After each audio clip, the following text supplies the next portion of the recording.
Hello and welcome back to the Right Brain Podcast. We have one of my BFFs, my best friends in the whole world, Dallas Alexander, back on the podcast. So basically, these guys, Jack and Zach, who help run the podcast, they told me that Dallas was actually like the first guest I had on, but I just put out the shows in different orders. But it made sense because when I had you on, I was like, I started this podcast, but I was still getting my footing. I was getting my bearings, and I had you on. And I had like a million questions to ask you, but I feel like maybe I just didn't dive as deep into it as I wanted to. And our normal conversations get pretty crazy in general. So there's always more to talk about.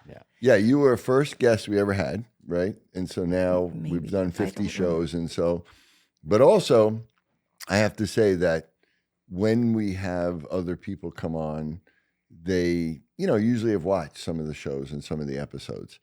And more than anybody else, other people, other songwriters have come on here and they said, oh yeah, I've seen this or whatever. And especially Dallas Alexander, I love that guy. He's so cool. You know what I mean? Like, oh yeah. For like a little Roman background, if people don't know who Dallas is, he holds the record for the longest sniper shot ever in history in the world. And also he's an insane country singer. And you can like catch him on the road and on tour. Yeah. I was actually at the filming of the first episode, and so I think you guys were together. Well, our first guest. Before any guests were around. We were saying, He was at the filming of the first episode. I forgot. Yeah. That was when I was like, I really got excited. I thought the idea was amazing. I'd not seen a podcast like this. I'm a big podcast like listener, consumer, if you will.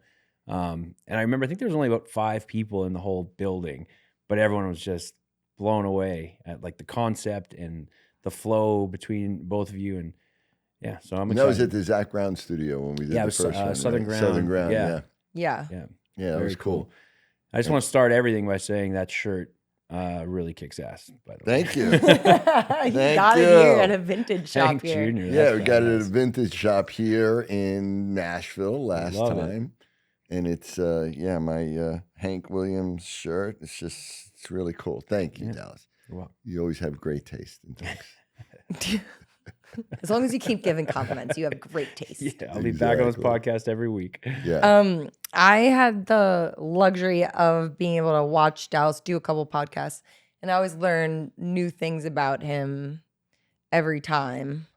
But you did touch upon, like, I know that we talked about on the last one that like PTSD a little bit, but we didn't dive too far into it. But what I found really interesting talking to you recently was like your psilocybin journeys and stuff. We haven't really dove into that on this podcast before. And I feel like you and I have never really talked too much about what your thoughts are on that type of stuff. But I just heard a little bit of his story and I found it really interesting. So just wanted to ask you about that, I guess. And sure. If you think it helped you with PTSD or anything like that. I mean, I feel like it helped me immensely in a few different areas. I didn't really have a before and after symptoms list or something from PTSD, so I don't really know. But I mean, maybe it helped me shake some stuff. That was kind of the tail end of my military career, so I was in for. Oh yeah, go give a little overview of what. Sure. Done. Let me give you a little history. So I served in the military for about 16 and a half years. Same. And kind of deployed all over the world. And I mean, it was a career I generally enjoyed. You see some crazy parts of the world and of what people are capable and stuff. But I generally enjoyed it. What led to me exploring psilocybin, we'll say, is a loss in my life was my brother passed away. And this was in 2019, which is the only reason really I became a songwriter. That was more of, I started using music in like a healing way, and he was always trying to push me into music. Was he a musician himself? Yeah, so he played in a rock band, but he had a studio in his basement, and he recorded a lot of like local musicians and stuff. And every time I'd go home, it was all kind of hunting and fishing time when I would go back. But he was always telling me to like come record a song or something. And I always found it kind of funny because I didn't didn't really play. Like I had a guitar, but I didn't really play it. I didn't know how to play it. I didn't write songs. So I was always like, kind of, what are you talking about? And after, like when he passed away, I started picking up the guitar and I started writing and just writing down things like that I was feeling, and it helped me a ton. But it still wasn't enough. Like I thought at this point in my life, because I had deployed, to Afghanistan and to Iraq a handful of times and kind of all over the place, and had this career where, there was a lot of things that happened or I saw or was involved in, where it's like, yeah, you need tools to process this stuff. And I thought I had a pretty good handle on that. And then when my brother Jay passed away, it was like none of that stuff was working. Was that and if you don't want to talk about it, but was it a sudden thing with him, or what was the circumstances? So it was around cancer. It? It was cancer. And so you knew about it for a while? Yeah, we knew about it. And then we thought he kind of like beat it or had it under control. And how old was he? 43. Okay. 42 or 43. So he was a lot older than you. Yeah, at the time. Well, he was my age now. Right. And when it came back, it just came back really aggressively, and his health declined very fast. And I was actually, while I was still in the military at the time, I was teaching on like a mountaineering course, and it just so happened I was in the same province that he was in. He went to the hospital, and it was like a really fast decline, but it ended up being a blessing because I could drive and see him throughout that period. And then he ended up going back to my parents' place, and it was kind of like just be comfortable, And he passed away, but again, luckily, like I got to be there. I was at the house, like kind of bedside. My parents were there, and all things considered, I think it's, I would have rather had it that way than just a phone call or something. Now, you obviously were in the military, and you were in pretty, dangerous places. You were a sniper, so you had seen death before, right? Oh yeah. Was it different when it was your brother? Yeah. It was like, it was just so many different things. Being that, close to him and having this life that my ego had built with expectations and in the order of how things are supposed to happen. When I deployed, you train a lot and you really plan and you work on your skills so that hopefully no one gets killed while you're deployed. But it's not like out of the realm of fathomability. Do you know what I mean? You're deployed to country. If the guy who's my friend gets blown up or, gets shot or something, I'm like, we're trained to really try and mitigate that, but it could happen. Of course. And seeing that stuff overseas, it was like I'd already built in, I don't know what it was, an expectation almost of like, this might be something that I have to deal with. And I think with a brother, and especially so young, it's like it was nowhere in my expected outcome sort of thing. And I think because it was so out of order, it just like it was something I didn't think I had the tools at the time to deal with it. And a lot of the stuff overseas, like we would go do a hit or something or come back from a mission that got a little crazy. And like I really put a lot of focus on meditation, and like I would journal, and I would just be this like weird hippie guy after sometimes. And I remember some of like my roommates that I would share, like we had like these trailer things in some of our camps. It's like the weirdest, chillest dude after this stuff. But I put a lot of work into it because I wanted to, on the tail end of my career, like just be able to sit peacefully with my family at the dinner table sort of thing. So it was intentional for you. Like you kind of knew that the risk of doing what you did is that it was going to be hard for you to come back to normal life if you didn't do something about it. Did the military do anything to educate you guys about that, or like care about that, or give you any tools about that? Or I know you said that about like mental health. Like the idea of your career is going to come to an end, and if you don't do something, you might end up not being able to live a normal life. And live with your family. I think that's why you see like the suicide rates are so high. Military I've worked with a lot of soldiers with PTSD and head injuries. Yeah. And, I mean, honestly, I think they're the most amazing people in the world, but I've never seen a Navy SEAL that could come back and live a normal life, really. Yeah. I mean, it's just, Well, I think part of that is an expectation as well. Like,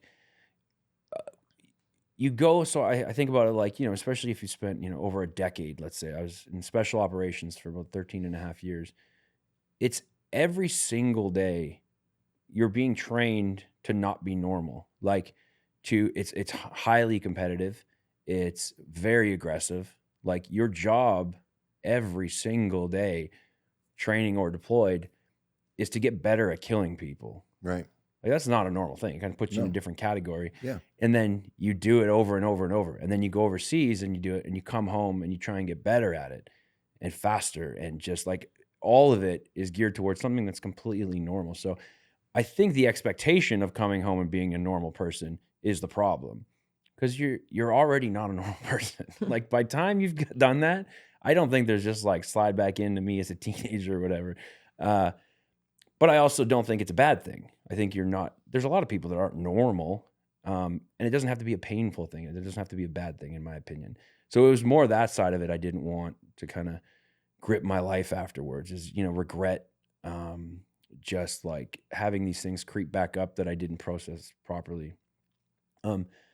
Like you said, you were doing meditation and things. Were there a lot of your buddies or anything that did that too? Or were you No, like the I only don't think one? so. No. I was kind of a weirdo. And how many of your guys that you, and again, without making them feel bad, whatever, of the guys that have come back, do you think have reintegrated as well as you have?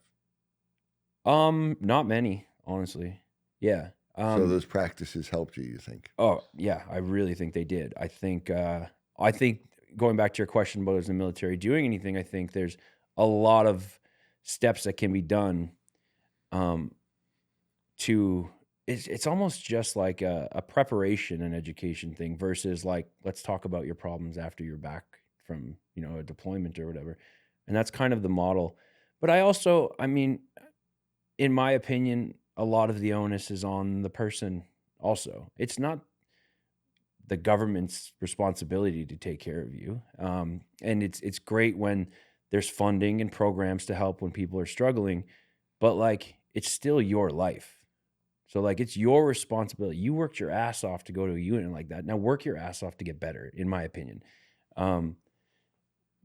So there's programs, but actually some of it is like, when you look at a unit that's like a tier 1 unit, their responsibility is not like my mental health. Right. Their responsibility Yeah. is like counterterrorism and hostage rescue. And it's, if you volunteer to go do that, there's a lot of stuff that comes with that. And I just think that guys need to put it in their plan and in the preparation more, like, okay, on the tail end of this, I don't want to come out suicidal. So what does that mean? And as Right. much as you work on shooting and everything, you should be working on figuring out how to like live peacefully after. Yeah.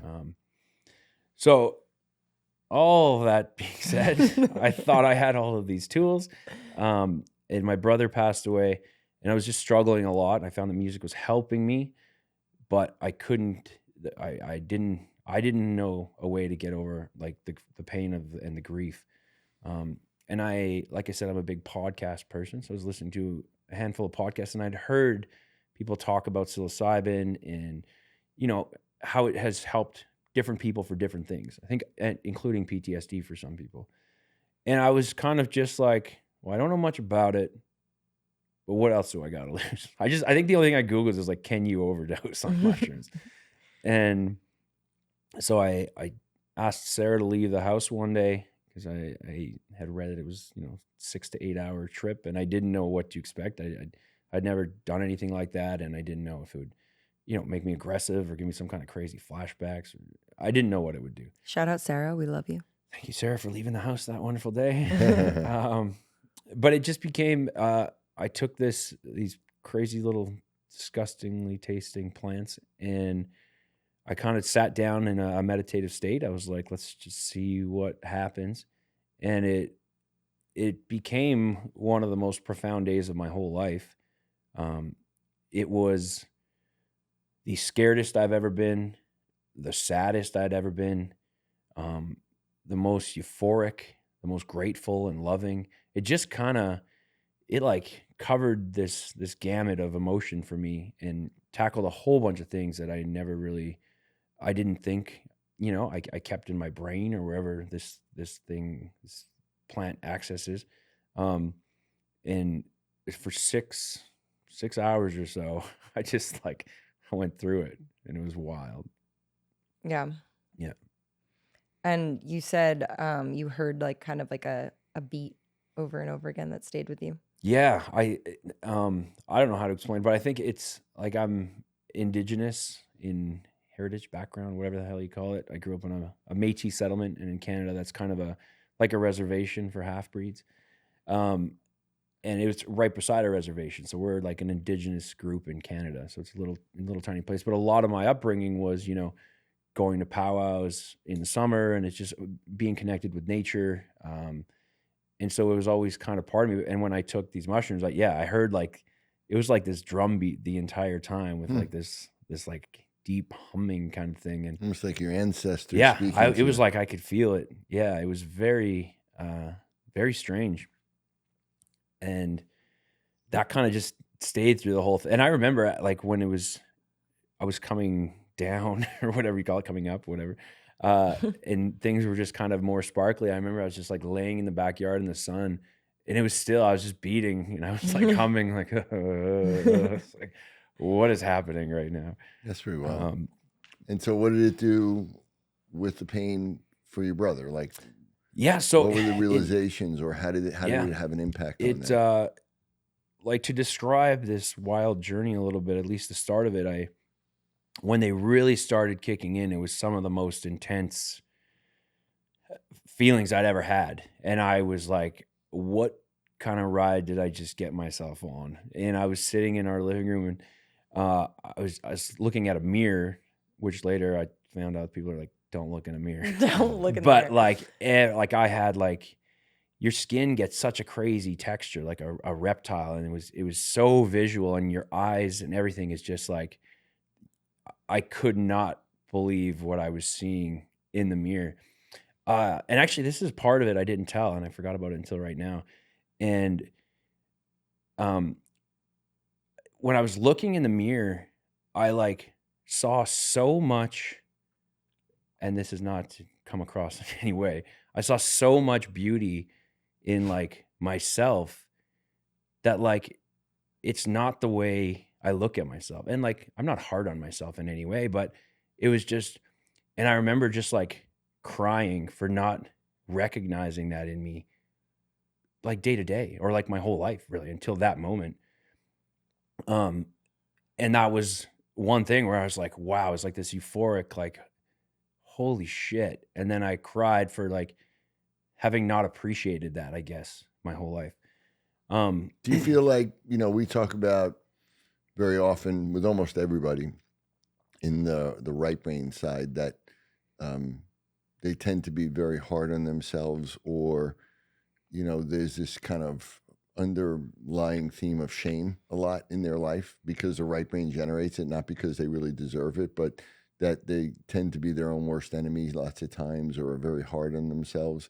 Do you feel like you were like that a bit to yourself growing up as a kid, or? I think I'm definitely somewhere in the middle. I think there's a certain point. So, am I hard on myself? Absolutely. I have very high expectations for myself, and I But kind of there's a difference have. between having expectation and beating yourself up. You know Okay, what I so mean? there's a Like, cutoff there. Like I don't.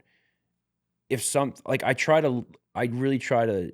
If I've messed something up, in any part of my life, I really try to take the lesson and move on. And thinking, I mean, I sort of even did that as a kid. yeah, I was Like gonna say, if you did, that might have been something but was it like as a kid you did that too? yeah, I think so. Like, playing hockey is all I ever wanted to do when I was a kid, and it was just, I was obsessed with it. It was kind of every day. That's what I was training towards.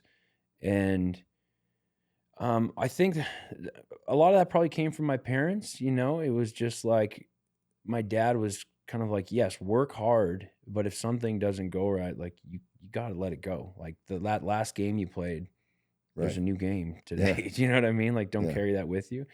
So no, I wouldn't say I'm extremely like hard on myself. I don't beat myself up too much. There's But by the same token, you had a realization that maybe you also didn't fully appreciate yourself Yeah, either. I think that's and it's something I think a lot about now, as I'm getting older, and I look back at all the different places where I got lessons in my life. And we grew up very religious, parents going to a Roman Catholic church, and so I'd always heard the Bible, and in different parts of my life, I kind of believed in different ways. And we were kind of talking about this the other day, and the thing that always stood out to me in the Bible, it almost seemed like there was two messages, and the clearest one to me was like these words, from this guy named Jesus, and just how profound they were for like a guiding, even if you don't believe any of the things in the Bible,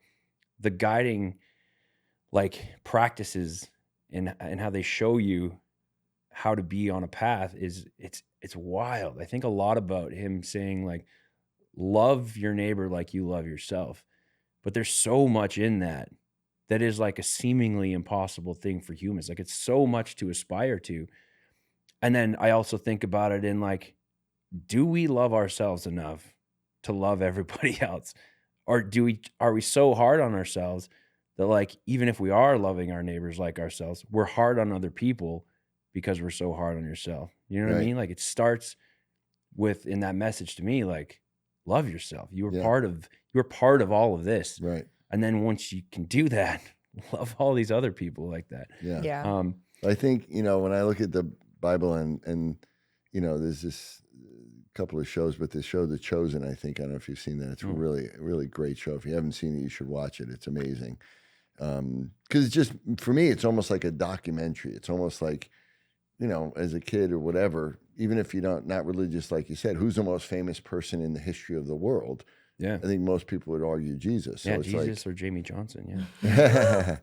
And so it would be like, okay, if there's one person you could go back and meet, who would it be? Well, probably be the most famous person in the history of the world, right? So just from a curiosity standpoint. But so for me, I think Jesus was teaching primarily all right brain stuff.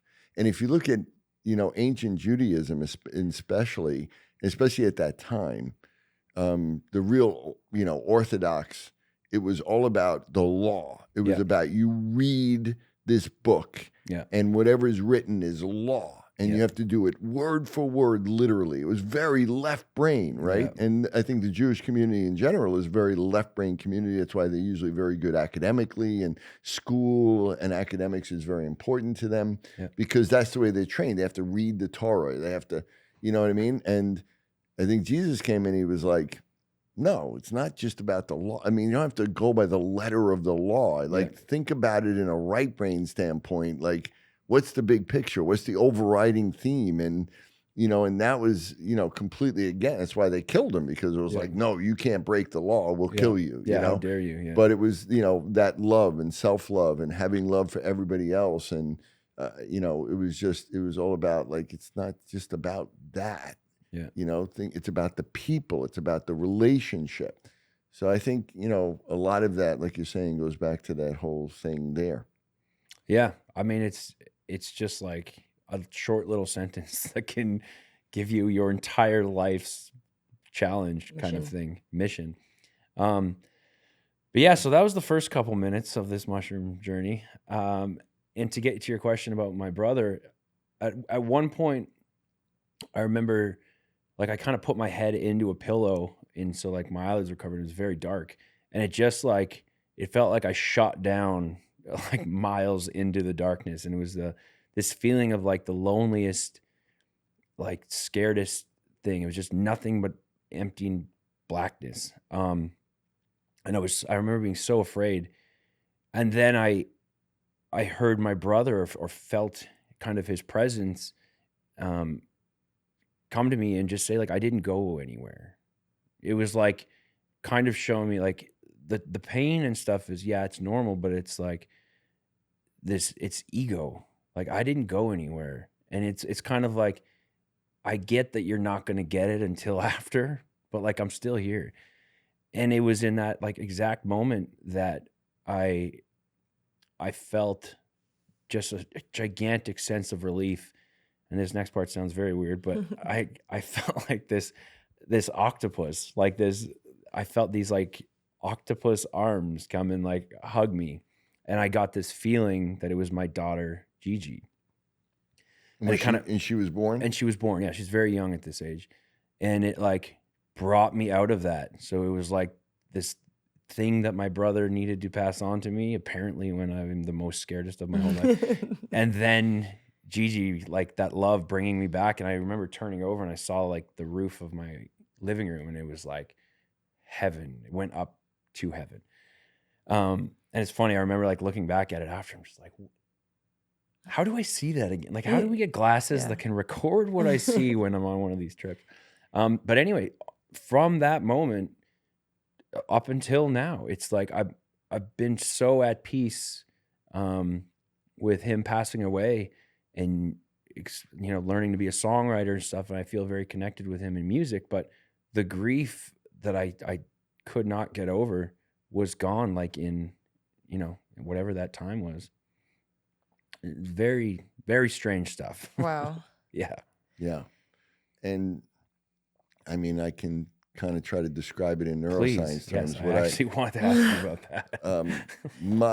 Again, we can delve into this more, but the bottom line is, I think what you're describing, certain drugs, what they do is they will have a direct effect on the release of neurotransmitters, right? Like if we look at prescription drugs like Ritalin, or you look at Prozac, we know that they do have effects on, maybe the release, but more the sensitivity, but, manipulating how we feel or how we receive certain dopamine versus serotonin. Like something like cocaine or amphetamines kind of cause a massive release of dopamine, and that's where a lot of that euphoria comes from, or energy, or feeling like really hyper. I think when we're dealing with psilocybin and mushrooms, we're getting more of the opposite. Dopamine is more of a left brain neurotransmitter, whereas serotonin is the primary right brain. And I think it causes this massive release or sensitivity or activity in the serotonergic networks, which is where a lot of these right brain emotions that we talk about come from, where you can have fear or sadness, or you could go into this really big spiritual realm. And so it's really interesting because, one, to hear about this a little bit more and understand it, there's a woman named Jill Bolte Taylor, and she is one of the most famous TED Talks ever. And she was a Harvard neuroscientist. And she got into being a neuroscientist because her brother had schizophrenia and she wanted to understand it. But she tells this really interesting, funny story as she's describing it, where she was home one day, she's on her treadmill. And as she's on the treadmill, she realizes she's having a stroke.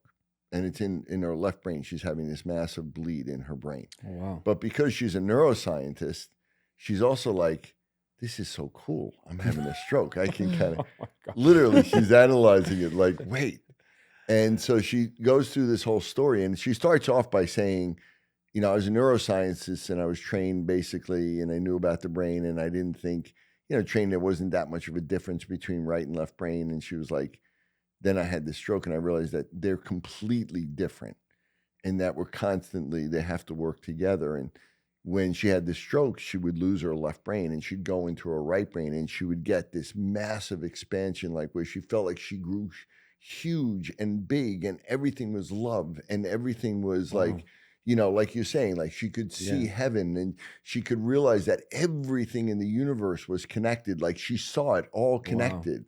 And then she'd come out of the stroke or go into the stroke, and she'd come back, and she realized she was, trying to ask for help, and she was dyslexic and she couldn't read the words. And then she tried to call somebody up and then speak, and she realized she couldn't speak. So it was really cool. And I just recently this week had a consult with a woman who, was going to come as a patient, and she was describing how she had went through this bipolar episode, and her father had died. And her father was the most important person in the world to her. And she was clearly this very right brain dominant woman who was very creative and very talented in a way. And there were a couple of things that happened, but then her father died. And she went into this whole bipolar where she, started, walking around and she wanted to save the world. She went into a marijuana field and started tearing down marijuana plants to rid the world of drugs. And she said, but she was in this Lame. big, I'll take these. loving place. And, she was experiencing almost exactly what Jill Bolte Taylor does. And the point is that it's almost experienced exactly what you went through. And you induced it. And I think it was because of that. And I have somebody else, who I've worked with in the past who had a really bad effect from taking psilocybin. Oh, yeah, we told you a little bit about that. Because it threw him into this massive depression because if you're accentuating the right side. Yeah. And and remember there was for weeks afterwards, I remember he said to me, I just feel like hopeless, like this constant sense of hopelessness that I walk down the street and I see a homeless man. And all of a sudden I see every homeless person in the world and feel like there's nothing you can do about it. Yeah. And it would just make him feel, incredibly sad and dysfunctional and all of that. But as Ellis was saying, it also it unlocked this musical ability that he never knew he had. And now he's this. Wish it would have done that for me. It's like, I mean, I now guess you play guitar like Jimi Hendrix. that would be sick. I mean, yeah, I guess because I always wondered what you thought about those types of things. I didn't think that I don't know. We've never really talked about it too much, but So is I it don't know, it's just do you think is it like when you get over, so for me, in my own example, I got over stuff I was really struggling with. Do you think it's just like healing some pathways where your brain works together or Yeah, it's I think it's also intentional. I think it's like when you take a drug, you expect a certain result or you're looking for a certain result. So we know that placebo effects are a big thing. Yeah. Listen, I grew up in the 70s. I'm going to be very transparent. Obviously, I did a lot of mushrooms in Here we college. go. Here we go. what? They may have been a Are slightly you? different thing, Yeah. right? But, I, may have done some, mescaline and acid when I was in college. But, This is the coolest you've ever been to me. again, Why but didn't you tell me this before? But it was the 70s and, it was the thing. And we didn't, we weren't taking it to have some sort of realization. We didn't go into it saying, now people in the 60s and 70s did to a certain extent. Yeah. But we were just doing it because all I know is I laughed my ass off the whole time. Yeah. I just laughed like crazy. But there was a point where I remember we were in college and I was at this big spring festival with this band called Squeeze playing. And it was, thousands of kids. And I remember I got so freaked out because I was in the middle of all these kids. And I was like, wait a second, I have to be able to get, and I never get claustrophobic or anything. And I got very claustrophobic. I went through this paranoid thing, but then most of the time I was just laughing. But I remember I saw colors and, saw things that looked really weird, but just laughed for 10 hours straight before I crashed. I just remember laughed like crazy. And so, I didn't wake up with this spiritual insight that I had never had before. And I think a lot of people would probably say that, that went on acid trips or different things like that. And you could also have a really bad one, like this other person I was talking about. You could have a really bad experience. The day after all was said and done ended up being very profound for me. But if Sarah would have been in the house, she would have called the ambulance. I know, I was convulsing on the couch. I was just there were so many things. I was crawling to the bathroom to throw up, crying my eyes out. And I'm just I'm really glad I sent her out of the house for this thing. I mean, I've always had that. I do, again, growing up, I didn't do anything till after I was in college, but, I smoked some pot. Like Bill Clinton, I didn't inhale, no. But I just, from the very beginning, man, I just was the paranoia that would come out of me. And I mean, it was horrible. Really? I can't do it to this. I've had it a couple of times, but I've had that's the effect weed has on me too. Yeah. Is it genetic? I would say it's right brain, but we know this guy tries to be right brain. So I think maybe it's not, but yeah, I cannot. Oh, I was bad. And that's where I would like, I mean, I remember first time I really smoked a lot.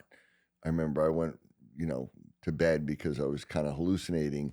And I remember I just prayed all night that I wasn't going to die. I mean, I'm like, God, Interesting. I'll never do this again if you Yeah. let me live through this. It's And funny. My dad has this very similar story about like getting too high one time. So I think it was almost by accident. It was something to do with an edible or something, or oil. And he was just like, Lord, just if I live through this night, yeah. I will never do this again. Oh, But it's absolutely. the opposite. Like I love weed in the fact that like I feel it opens my mind. Like I can just get high and lay there and just breathe, and it feels so good. It's like I'm part of the universe.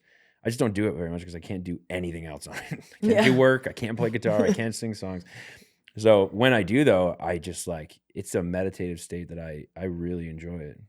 Yeah, so I think it brings on a lot of the right brain things, and that could be a double-edged sword. It could bring on paranoia, fear, anxiety, self-doubt, self-loathing, or it could bring on self-love. It could bring on enlightenment. It could bring on, empathy and love for the world, Do you think there's something with, I mean, I see a job like being in special operations is left brain.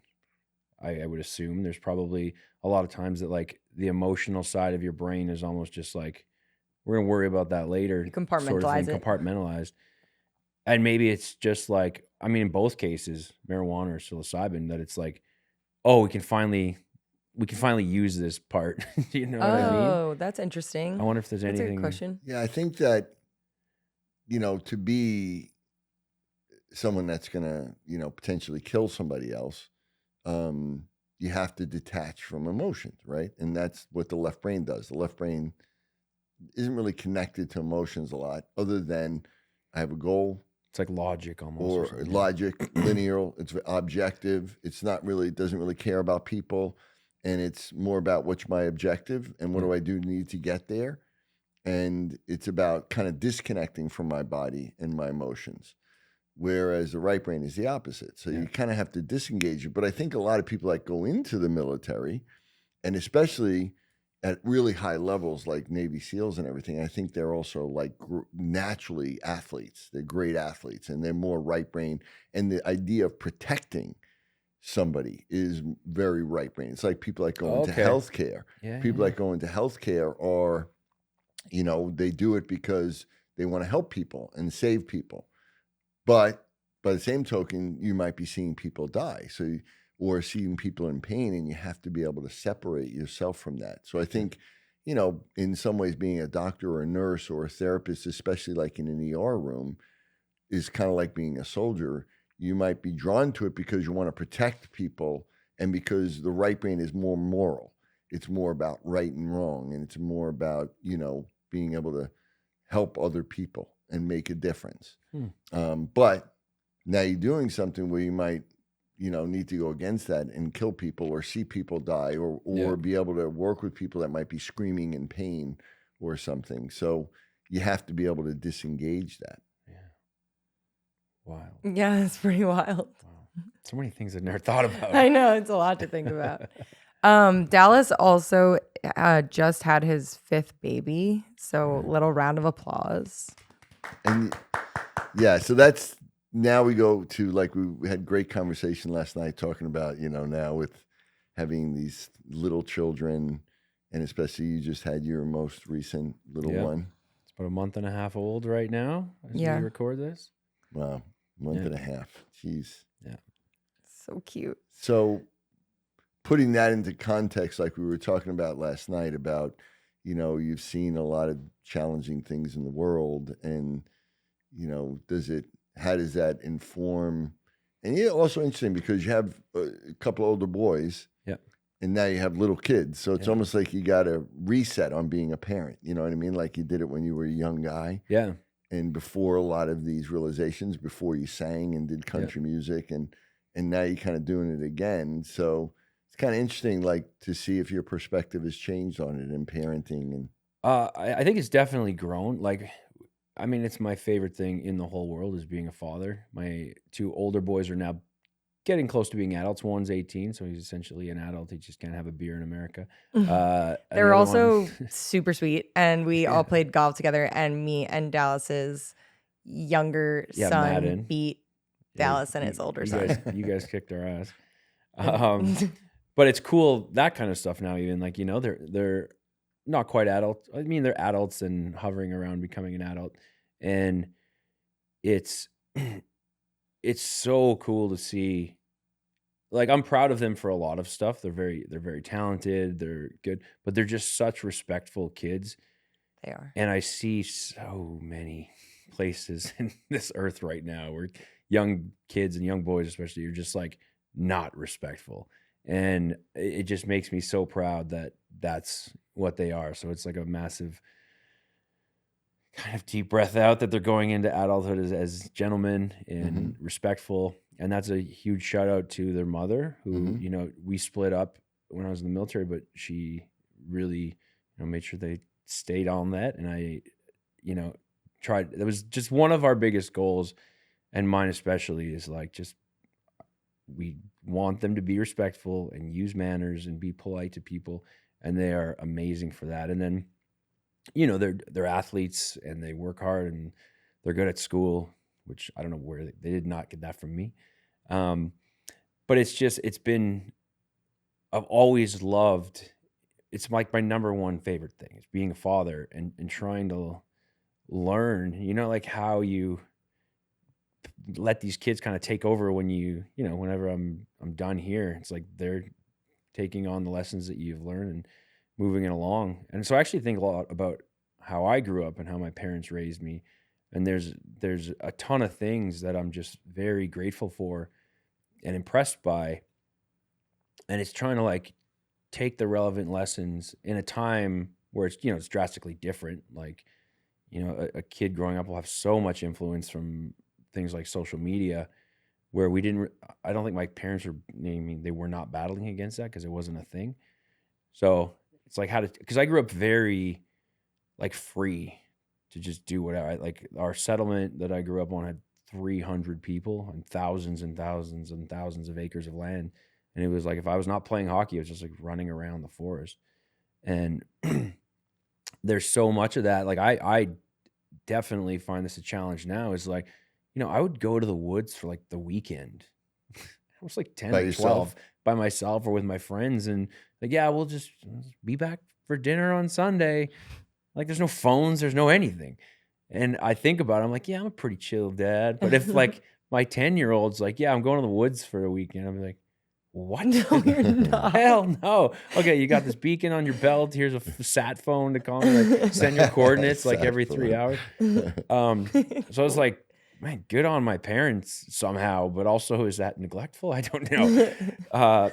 But I grew up with this feeling of freedom, and just like it sticks with me. Like, it's very important to me to have my own freedom and sovereignty and stuff. And trying to navigate how to do that now with little kids, in a world that's, you know, it's changed since then for sure. But I love having, like, you know, the older boys and some time to absorb all the lessons, and now being able to pass it on to them. And Yeah. they've been like the greatest teachers in my life for sure.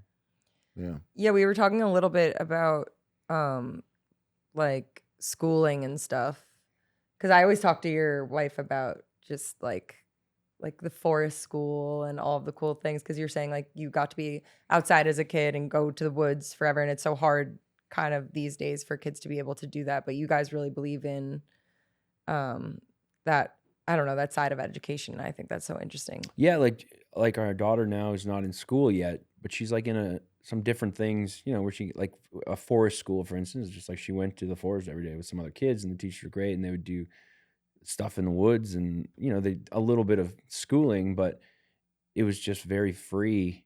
And like, her and I went to the woods and made this bow and arrow, and they like let her bring it to school and let like kids shoot it and stuff. I'm like, that's pretty cool school. That's sick. And yeah, it's I mean, that's how I mean, we grew up. I mean, our parents obviously had no idea where we were, and we were outside playing sports all the time. And we would go into the woods which was like not like woods. It was like a few trees, but to us it was the woods, you know, growing up in New York. Long But it was Island. funny because a funny story about that was, you know, my brother, my sister, and I were pretty close.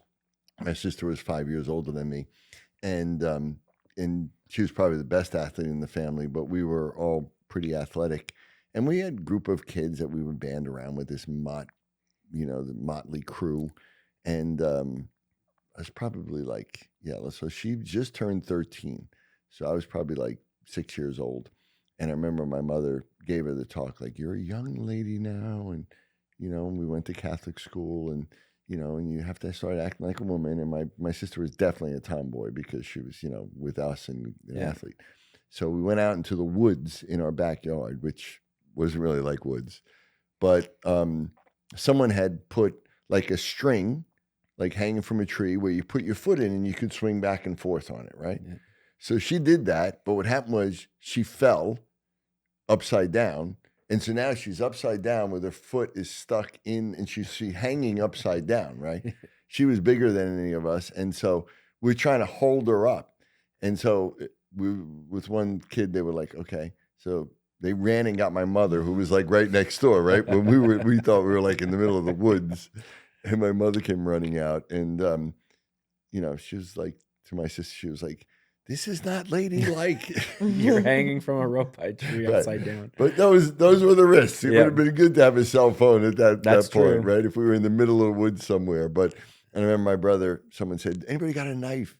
And I pulled out, I had a rubber knife. I'm like, it's not going to work. The rubber knife. That's not going to do it. Well, I think a lot about like, you know, growing up. So where I grew up, it's a similar cycle to like reservations in that kids get stuck there and on drugs, and there's a lot of poverty. And it seems to be, it's just because like, that's what you're hanging out with. Like I was lucky. My friends that were close there were like hockey, and their families were very musical. And that's like the people I hung out with the most. And the only thing I cared about was hockey, really. And the people that didn't have that end up doing drugs at like 12 years old. And so I think about influence a lot with my kids now. And I think that's why we're kind of delaying putting her in like a real school right now, is like, I don't want the way she behaves and, you know, her views on things to be influenced by like an unvetted person. Do you know what I mean? Yeah. Whether that's a teacher or other kids. And it's just like we're really trying to show the structure of our family and how we work as a team and how it's important. And she has a lot of responsibilities in our house at 4 years old, and she crushes. And, you know, I just don't want her too early to be like, well, my friends don't have to do that. Or like, where's my cell phone or whatever. Yeah. And it got me thinking about, apparently there's some countries where they just start school a little later, and the early development years are just really spent with their parents. And I actually wanted to ask you about that, is in terms of how the brain develops, is there a better way? Like, I would just like to explore, like, what's the benefit of being, you know, socialized with other kids their age every day, all day for however many hours school is right now. I have no idea. But you send your kids there, they learn with some other people, and they come home. Versus, you know, learning with siblings and family, and just like, because I know some countries do it differently, but from like the brain development side, what is one missing versus the other, and what are the benefits or negatives to each? Yeah, no, those are really important questions, because I have a number of colleagues of mine that we are involved in a group, in a worldwide organization around what we call neuroeducation, meaning most of the educational programs and the way we teach kids has nothing to do with neuroscience.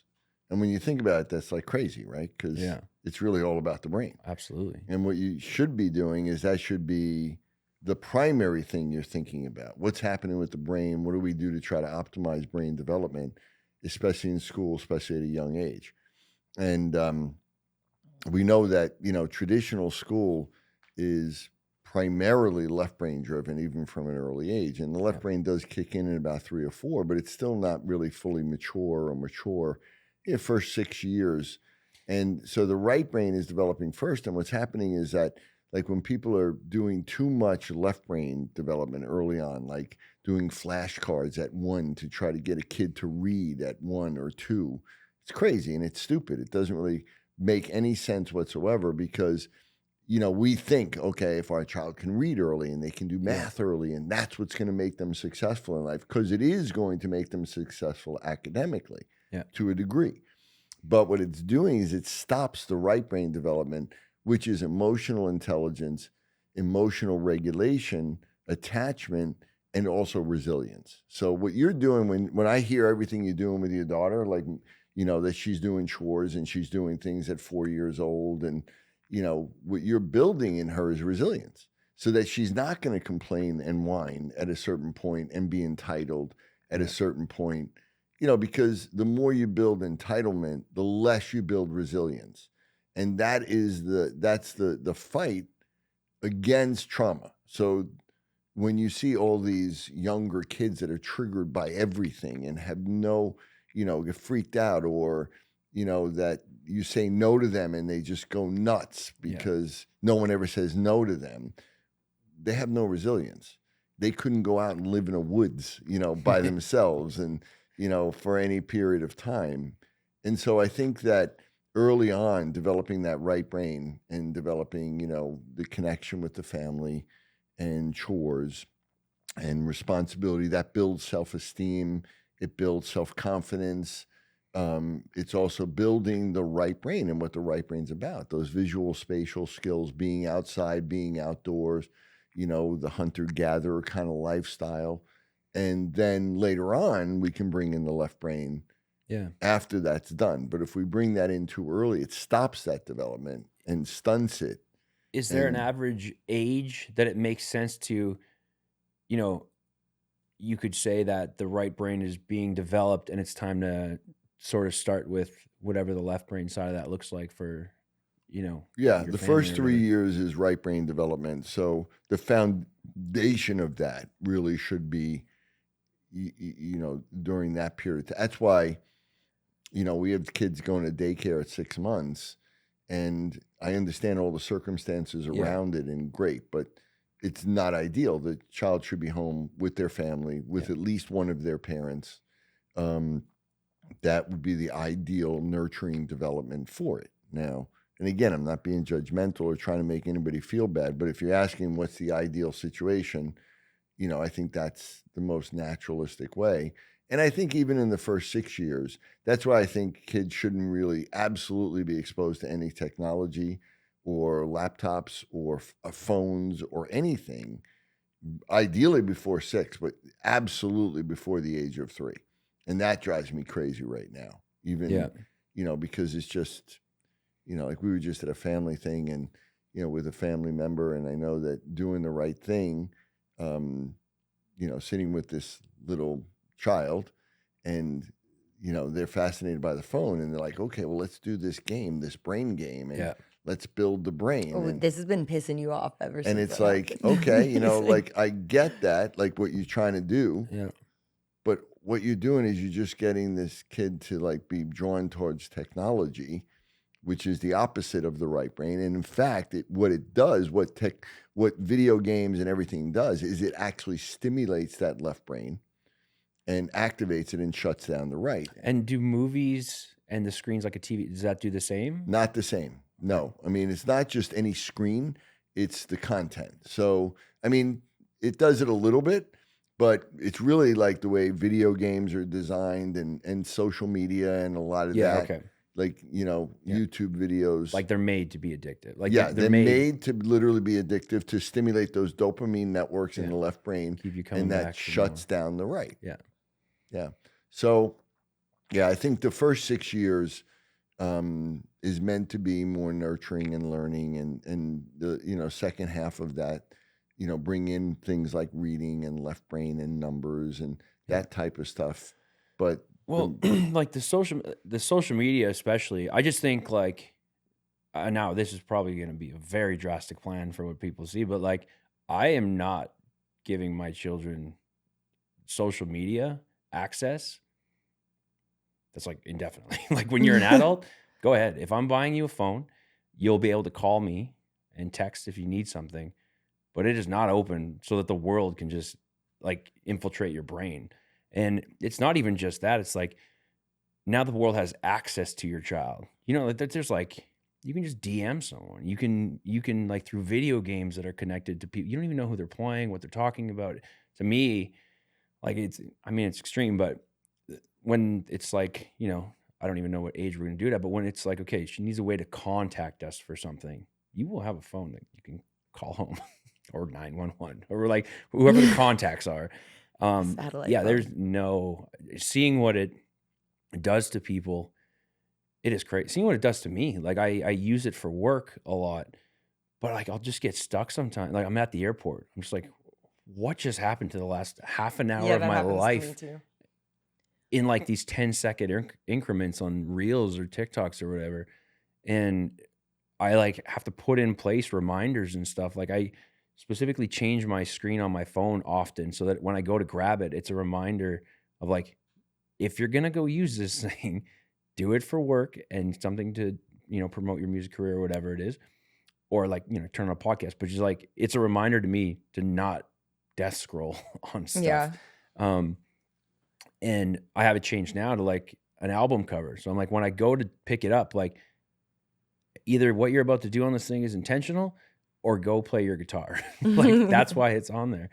And it is a crazy thing. It just sucks you It is, in. and I think Australia is the first country now. I think that has outlawed saw or is that. outlawing before the age of 16. I think it's great. Love it. And Well, because it's like making like girls like kill oh, themselves. it's terrible. It really is. In so many ways, it really is terrible. Yeah. And like you said, I remember one time I was on a flight, and I, you know, didn't happen very often because I always get like the aisle or whatever, and I was in the middle, got stuck in middle aisle, and We're aisle people. a middle, and I was between nice. All the two time. guys, and it was a short flight, and I didn't have anything, like my phone was dead, my computer, I couldn't get access to it, whatever. So I just kind of sat back, and I'm like, okay, I just gonna sit here and just chill. And after a short period of time, my imagination kicked in, and naturally, just sitting there with nothing for like 2 hours, and my brain was going crazy after a while. And these two other young guys were both on their phones playing video games the whole time. Yeah. And I thought to myself, that's funny. We do have an entertainment center in our own head. It's called our imagination. And that's also where our creativity lies. And that's where we manifest from. But it only kicks in if the other technology is off. Yeah. Like if you have this entertainment outside, your own entertainment. And you talked about like on a run, how a lot of your creative juices will flow when you're on a run. I felt the same way. A lot of my books came after like 30 minutes of running, it would kick in.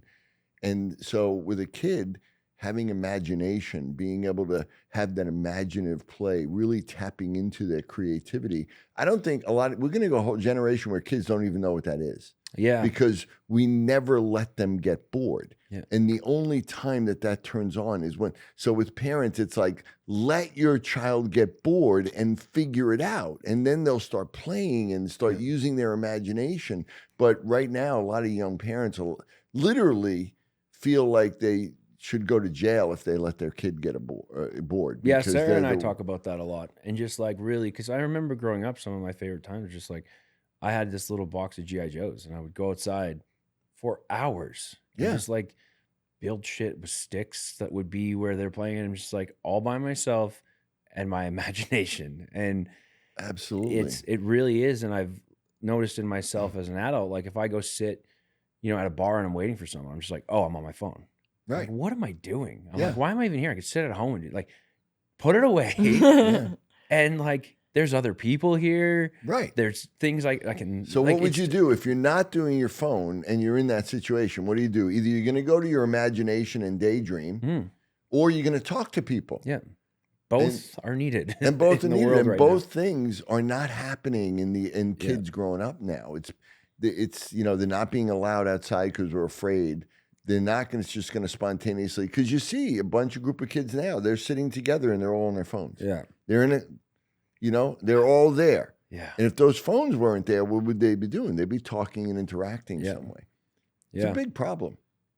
I agree. We're going to attempt to tackle this problem in our house. I remember like getting in trouble at school or whatever. Remember when I had that Mrs. Shafitz?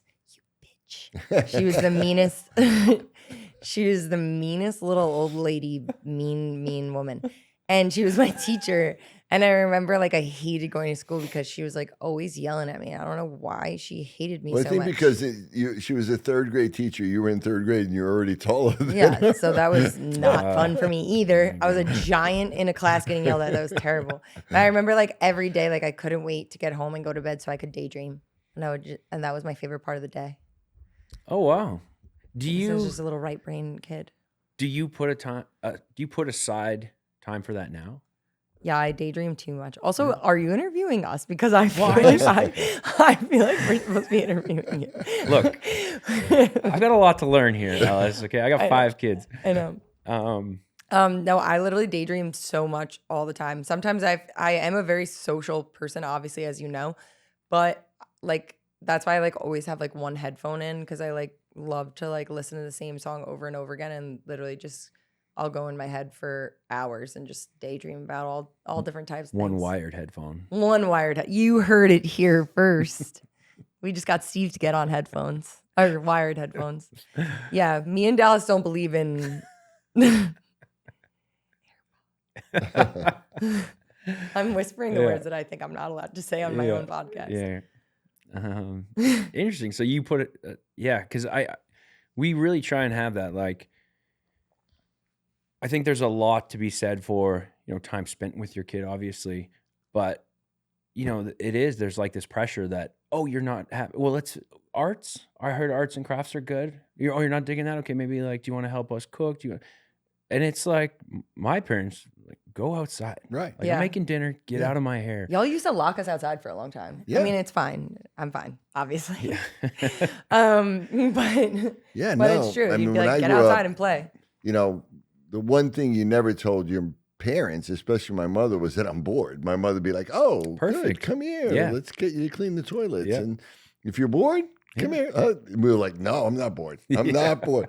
I'm just going to go outside and get out of here, right? Yeah, totally. And that's the thing. We would spend time outside or, and if you didn't have brothers and sisters around, if they were doing things, you'd go into your imagination, which, by the way, is what we call the default mode network in your brain. It's literally in your brain goes into the shift where you become internally driven, and it actually, is a network in your brain that's primarily driven by your right brain. I start by apologizing to Alice. I have another question. Is there a normal... I knew this was going to happen. They talked about last night how if I wasn't available one time, Dallas would just slowly start taking my spot and they wouldn't talk about it. And then they would just like one day invite me on as a guest to my own podcast. And it's happening right now in front of my eyes. In real time. Is there an amount of time that default kicks in for people where you get into kind of an imaginative space? Imaginative? I don't know if that's a word or not. Imaginative. You start imagining things. And is that changing because of the way we're using devices? Like, is that getting longer and further and harder to access? Yeah, when you're using a device, you're not allowing that default mode network to come on, right? So the default mode network comes on basically when you're not doing or thinking about anything specific. So it's exactly what it sounds like. It's like when your computer goes into a default mode, when you're not using it and then your screensaver comes on. That's basically what's happening in our brain. But if you touch it, if you touch your computer, the screensaver comes off, right? And if you keep on touching it or whatever, so if you're using a device, if somebody's talking to you, come here and you can cook, it doesn't come on. So, and we need it to come on. Our brain needs a certain amount of that. And that's where imagination lives. It lives in that default mode network. Yeah.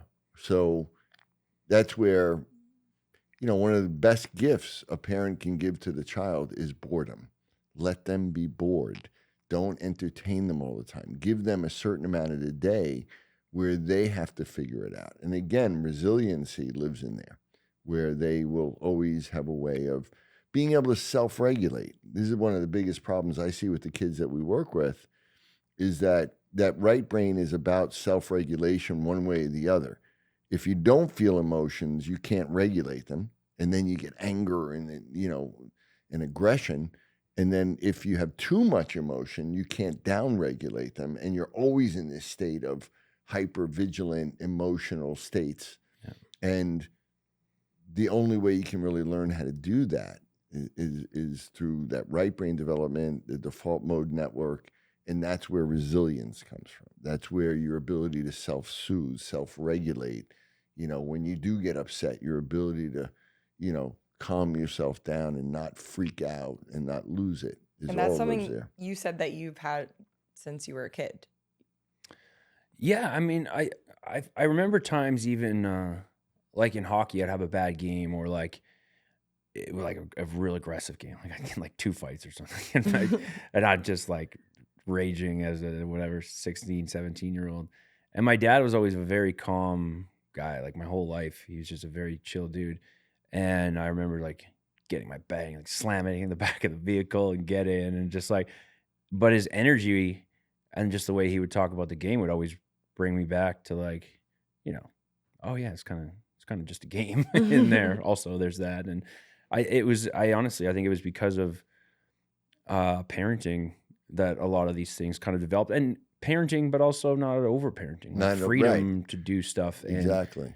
One of the things they always did, and this is what I definitely try and do with my kids, is even though we grew up like not wealthy, I can't remember if I talked about this last time. Like one of our first houses, like was what my dad grew up in. There's no running water and no power. And so like my mom cooked on like a wood stove, and the heat in the house was from a wood stove, and like the outhouse in the back is what we used. And it was like they would heat up water for like a bath or sponge bath and stuff. But I didn't feel like I was missing anything either. And even with that upbringing, it was like they were very, like my dad was really picky with words a lot. Like if I said I can't do something, he's like, you what? And he would make me think about saying like the word can't, like I can't do that. And it was just always, if I was using like self-limiting speech, they would always point it out and be like, I actually think you can do that if you, whatever it was, or just kind of help me get there. And they really passed on to me that like, you can do anything you want. Like, and it was just such an amazing thing. Because there were so many things I dreamed about that like there was no tangible, recognizable evidence that they were real for anyone in our community. Except maybe we kind of got to this yesterday, that guy who played in the NHL that was from our we community. talked about the importance of references and how you get a reference, and that a lot of people, very few people have really references of greatness or world class. And it's interesting because we didn't even talk about that your parents would do that, but that's amazing that they would do that, about correct your limiting speech and really from the beginning be aware that they didn't want you to have limiting beliefs, which is what most parents automatically give to their kids, because not that they're intentionally trying to do it. Yeah, but it's like, we can't do that. We can't afford that, whatever it is. And they just, I mean, even though there's a lot of things we couldn't afford at the time, it really was like, they pointed it out just, and it wasn't like a scolding, but it was always like, you can do it. Yeah, that's amazing. Yeah, that's great, and that's a really great thing. You don't have to be wealthy. You don't have to, but you can intentionally pass it on. I think that really is probably the really very important, maybe one of the most important messages, is that ultimately you're in control of everything in your life. That if you can get that across to your kids at an early age, that you can do anything and that you are responsible. And if you make a mistake, it's your mistake. You did it, right? Yeah. And I think, we tried to instill that in you guys from the time you were little as well, too. Yeah, for sure. And how much of it is like, we're just pretending it's in our hands as parents? Do you know what I mean? Like, if you had, 3 kids, even though I can already see, like, kids are just in a different way. They're kind of raised the same, but sort of raised differently. I look at, for sure, my boys versus my daughter. Right. And how much of it is like, they're going to develop their own way anyway? Do you know, like, is there a... No, I think there's a lot. I think the parents and the environment plays a huge influence. Does it? Okay. Yeah, I think the nature versus nurture thing. That's what I like to think, but I was just wondering. I'm like, am I wasting all my time on this No. stuff? Like, okay. No, and people that don't, I think a lot of people will be out there saying, no, you can give them all of the best things in the life, but they're influenced by their friends. And yeah, that's true. But you're also responsible for who they hang out with and who their friends are and how they interact. And, and there's only so much, and they're all going to be different. I mean, we have 3 kids that are completely different from one another, but you provide a certain structure and environment. You try to provide each one with what they need. But, I think, I mean, like with Ellis, I think she would be in a very different place if she had grown up in a different situation. I think all of our kids would. And so I think you play a huge role. But a lot of that role is, what are you doing? A lot of parents think, well, I told them not to do this, what and I say, told that. But that's not the message you showed them. And so a lot of people will say, well, it's mostly nature because I taught them things and I told them things and we did these things. But the fact is, if you look at your life was not reflective of what you said. There was a conflict there. Yeah, you weren't showing them the lesson. You weren't showing them. Talk to them about it. Yeah. Right. So that's the thing. I think people have to realize that, yes, the environment is hugely important, but whatever you want, whatever values you want them to get, you have to be that. And you both have to be it, right? There has to be that connectedness. One of the things I work with parents all the time is just, one of the biggest things that creates a lot of anxiety and stress and bad behavior is when the parents are completely on different pages and giving the kids completely different messages. And it's not even, I'm talking about arguing and fighting. I'm just talking about they completely giving different messages. Yeah. You should do this. No, you should do that. And the child's like, I can't make both of you happy. It's not going to happen. So it's about consistency. It's about creating that. It's about really intentionally, you and your wife, saying these are the values we want to give to our kids. This is what's important to us. And this is what we want to do, and we want to do it, but we need to embody it. And so if there's any conflict in any of that, it kind of negates a lot. Yeah, and it's something we talk about a lot, is just, and if it's something that you haven't considered or overlooked and it's like you kind of take for granted, I can't even think of an example, but just where like, it's something we didn't talk about and we're giving 2 different messages.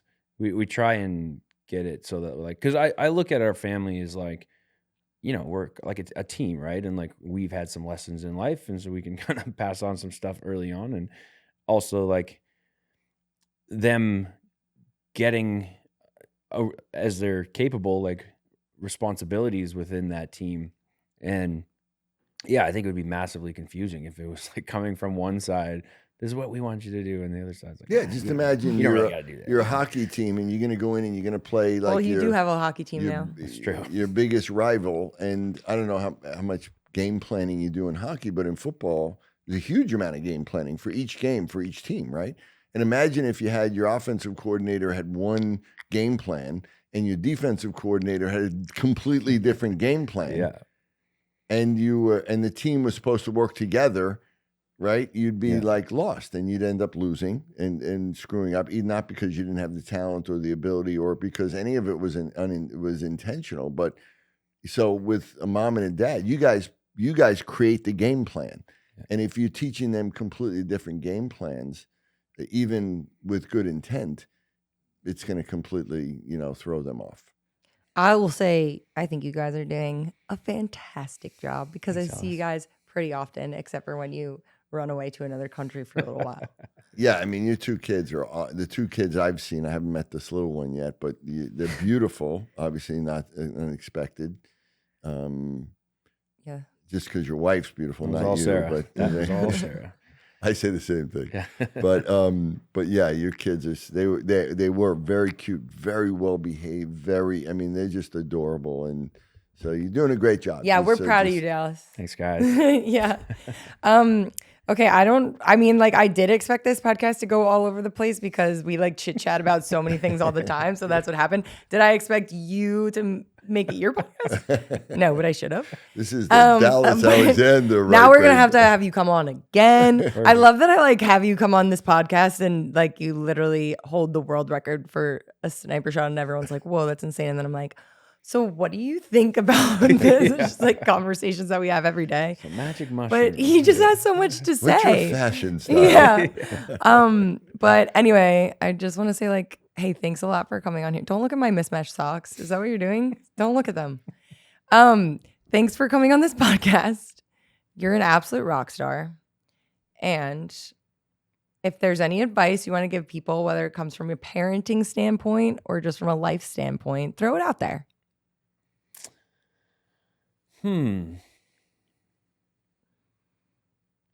No, I can't think of any right now. Okay, fair enough. So lastly, we can also, what are you doing musically? What do you got coming out? What do you got going on? Can people go see you somewhere? What's the deal? Yeah, I mean, music is my full-time thing. It's what a lot of my passion is going into, other than kind of being a father. And last year we had a very busy touring year. We were all over the place. Next year we're just starting to plan dates. I had a couple shows, but I'm chilling out kind of December and January, and then start hitting it hard end of February and March and April. And so all my tour dates are on my website, Dallas Alexander. You could find probably anywhere. But just trying to take advantage of living in Nashville and being surrounded by super talented, inspiring people, and learning and continuing to write and hone this skill set that I'm working on. And it's a crazy town, and it's a crazy business, and trying not to lose sight of and we were talking about this a little bit yesterday. It's just like, as I learn business and get inspired by things, I just don't want any of the pressures that are in this business to influence like the creation of this thing that I care about, being music. And, that's like, oh, well, this isn't the type of song that's on the radio, so let me change it up a little bit. I think that's the wrong influence. And that's what I'm trying to learn here, is not have those outside pressure and limelights and streaming numbers and whatever influence the stuff that I really care about. So coming for music for me is hopefully just more authentic songs. His songs are amazing. You guys need to check them out. A lot of what we talked about, another big right brain group besides, we think of the creatives or whatever, are entrepreneurs. And what's interesting is more and more, I think, in the music industry, the successful singer or songwriter is an entrepreneur, because you got to make it on your own now, right? It's more, you got to build your own business. You got to create that. It's not like you have a big record label that's doing everything for you. So yeah, it was really interesting. Like when you said this yesterday, it like was a light bulb in my brain, because I always thought of it, business stuff, as being very left brain. Yeah, me too. And you sort of painted the picture that like, well, no, you're creating it. Like you're still creating, whether it's, your goals in the future and, stuff as an entrepreneur in your business, you're creating it. And I'd never looked at it that way, honestly. I thought it was like numbers and charts and like whatever, the stuff that makes my brain go numb, was that business side of it that I just had to learn. And yeah, it was a really cool insight, and I never thought about it that way. And that like that's something you're creating as well. So the next show we do, we'll go into the entrepreneurial aspect of music business and creating business. And maybe we should have Alice as a guest on that. Yeah. Don't laugh at his jokes that hard. You're only supposed to laugh at my jokes that hard. What is happening? Okay, great. Well, I guess Dallas, Jesus, and Jamie Johnson are just all on the same page, same level. Thank you so much for being here, Dal. You're a rock star. Thanks for having me. I love you guys. Can't wait to play a show with you tomorrow. Absolutely. All right. And go to dinner tonight. Yes. Okay, until next time, guys. All right. Dallas Alexander, check him out.